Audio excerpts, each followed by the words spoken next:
Dans un contexte géopolitique de plus en plus tendu, alors que les divisions entre l'Union européenne et certains de ses membres s'accentuent, la Hongrie, sous la direction de Viktor Orban, reste un acteur central des débats sur l'état de droit, la souveraineté nationale et les relations avec la Russie. Lors d'une session du Parlement européen à Strasbourg, Orban a vivement répliqué aux critiques formulées par Ursula von der Leyen, présidente de la Commission européenne, ainsi qu'à celles de plusieurs députés européens. La confrontation entre ces visions opposées de l'Europe révèle des fractures profondes au sein de l'Union, tant sur le plan des valeurs que sur la gestion des affaires internationales. Lors d'un échange tendu au Parlement européen, Viktor Orban a fermement pris la parole pour répondre aux accusations portées contre lui et son gouvernement. Selon Orban, le débat sur la démocratie en Europe semble biaisé, en particulier lorsqu'il oppose la droite et la gauche. Il a souligné ce qu'il considère comme une hypocrisie de la gauche européenne, qui, selon lui, défend la démocratie uniquement lorsqu'elle en tire profit. Si c'est la droite qui l'emporte, la gauche considère alors que la démocratie est en péril. Orban a profité de cette tribune pour dénoncer la propagande qui, selon lui, avait envahi le Parlement européen. Il a affirmé que les débats sur la présidence hongroise et l'état de droit avaient été détournés, aboutissant à des attaques personnelles à son encontre.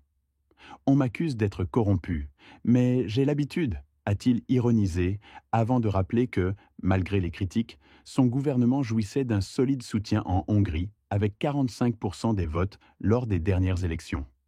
Il a ensuite répondu à un député hongrois, représentant une minorité de 8%, qui l'avait accusé de ne pas s'occuper des problèmes du peuple hongrois.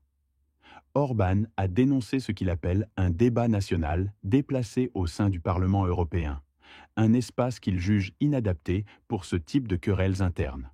Le Premier ministre hongrois a aussi exprimé ses regrets de ne pas avoir pu discuter des sujets qui lui tenaient à cœur, notamment sur l'état de droit et la corruption en Hongrie, arguant que la propagande à son encontre avait empêché un vrai débat.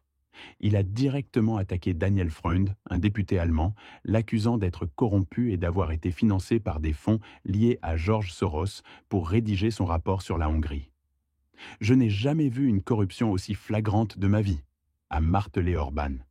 L'échange a pris un tournant encore plus acerbe lorsqu'Orban a pointé du doigt un député belge qui, selon lui, donnait des leçons à la Hongrie sur l'état de droit. Orban a répliqué en citant des statistiques économiques montrant que les dividendes des investissements étrangers en Hongrie dépassaient largement les fonds européens alloués à son pays. Il a ainsi laissé entendre que l'Europe profite économiquement de la Hongrie sans véritablement la soutenir. Enfin, Orban a répondu aux critiques concernant ses liens jugés trop étroits avec Vladimir Poutine. Il a rappelé que certains de ses accusateurs, dont une députée socialiste, avaient eux-mêmes accueilli Poutine à leur table et que leurs critiques manquaient de cohérence. Écoutons ces déclarations et n'hésitez pas à nous donner vos avis dans les commentaires. Le Premier ministre Viktor Orban.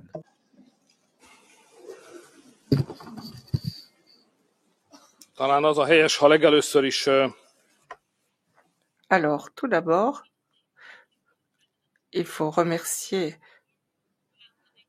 la présidente pour avoir bien géré ce débat plutôt orageux.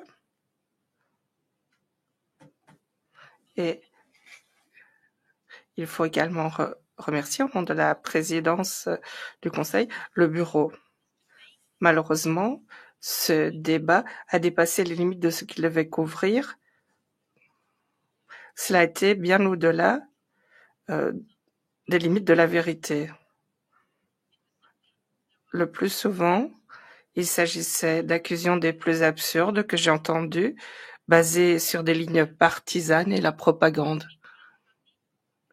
J'aurais aimé discuter d'autres questions à propos de la présidence hongroise, l'état de droit, la corruption, mais malheureusement, votre propagande m'en a empêché, alors que j'aurais voulu aborder certains sujets. Le rapport de la Commission européenne dit que la Hongrie, en ce qui concerne le ministère de la Justice, le département de justice, a respecté tous les critères. Et je tiens à mentionner qu'il ne s'agit pas ici de George Soros et de ce que vous avez. Mais là, à propos de corruption, vous voyez que la Hongrie n'est pas tellement différente de vos propres pays. S'il y avait eu un débat raisonnable, j'aurais pu vous dire que le système d'appel d'offres publics en Hongrie, d'après la Commission européenne, respecte tous les critères en la matière. Et j'aurais voulu pouvoir vous dire également que d'après la recherche la plus récente, la démocratie se porte mieux chez nous que dans la plupart des pays européens.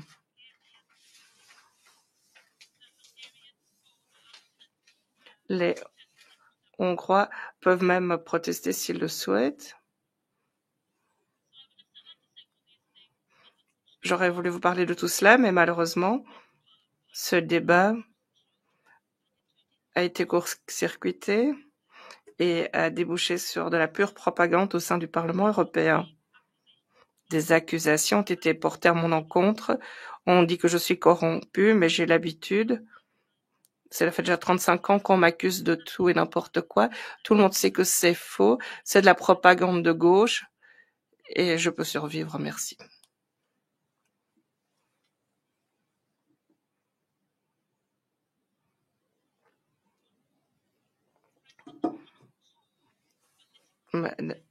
Mais il y a certains points que je voudrais quand même mentionner. Ce qu'a dit Monsieur Daniel Freund, qui parle de la corruption en Hongrie, mais lui, il est le plus corrompu, car il est payé par George Soros, qui paye pour le rapport que Freund a rédigé sur la Hongrie. Je n'ai jamais rien vu d'aussi corrompu de toute ma vie.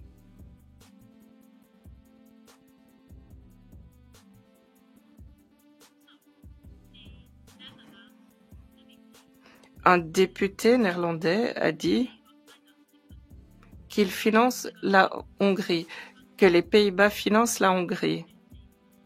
Donc les contributeurs nets qui financent indirectement des pays comme la Hongrie.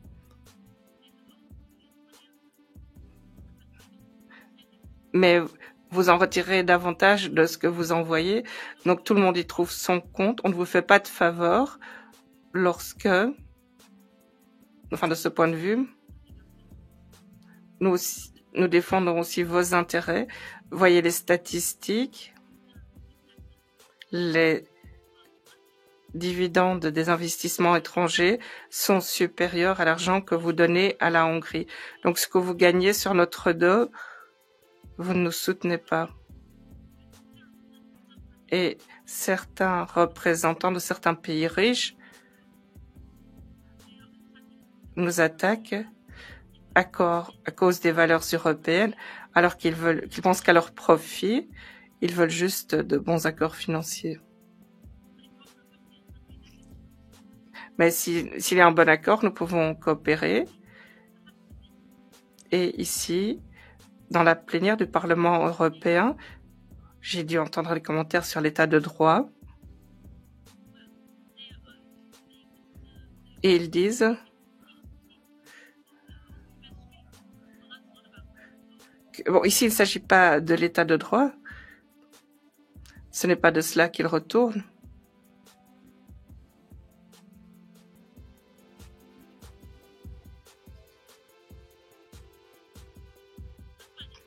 Je trouve que c'est absurde.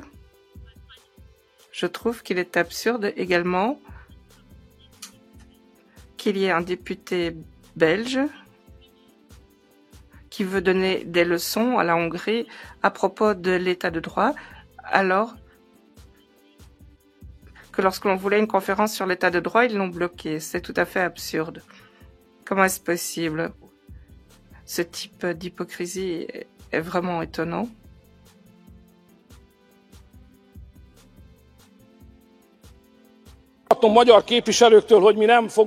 Malheureusement,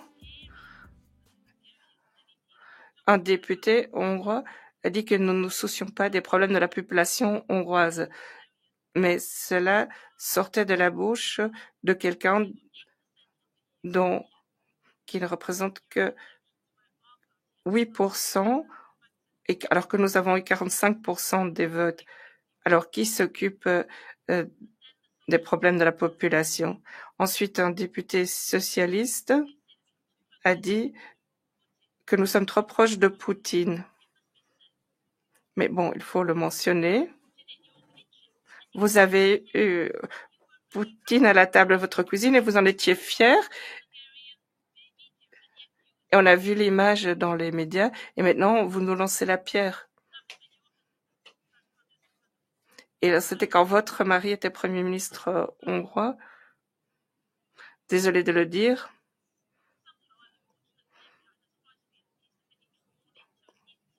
Bon, les députés ont été entraînés dans des dissensions internes de la politique hongroise, mais notre démocratie se porte très bien, merci. Elle est très vivace. Et je suis désolée que les discussions nationales des députés hongrois aient pris place ici aujourd'hui, car ce n'est pas l'endroit approprié, mais je ne peux rien y changer. Il me fallait réagir à ces commentaires, malheureusement. Donc, ce n'est pas la bonne manière, d'après moi, qu'un député hongrois attaque son propre pays au Parlement européen. Quel drôle de comportement, c'est un forum international et ils s'attaquent à leur propre pays. Il est également absurde ce qu'a dit le député PPE, un Hongrois, qui a dit, il n'y a pas si longtemps, on le voit dans les journaux en Hongrie, ils nous attaquent dans leurs commentaires dans la presse hongroise. Donc je crois qu'il est pathétique que un Hongrois parle de cette manière ici, alors qu'ils font l'objet de poursuites pénales en Hongrie pour avoir volé des fonds publics et que le mandat ici leur permet d'avoir l'immunité parlementaire. Et c'est votre responsabilité morale. Et je pense, je me suis rendu compte que la gauche ne veut la démocratie que si elle en retire un avantage, mais si c'est la droite qui gagne, alors pour eux, c'est la fin de la démocratie. Ils ne veulent pas la démocratie. Et ce débat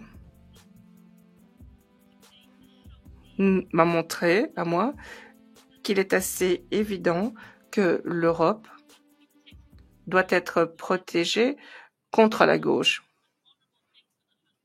Et c'est quelque chose d'honorable pour la Hongrie. Si vous voulez voir la Hongrie, venez en Hongrie. Delef devrait venir en Hongrie. Même si nous ne sommes pas d'accord avec vous, vous êtes les bienvenus. Merci de m'avoir invité. Merci beaucoup. Thank you to all the colleagues who participated in the debate. Merci à tous les collègues qui ont participé au débat. Le débat est clos.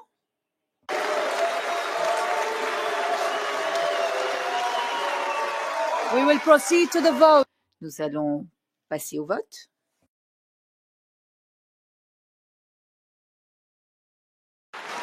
We will suspend for 1 minute and nous suspendons pendant 1 minute et ensuite nous passerons au vote.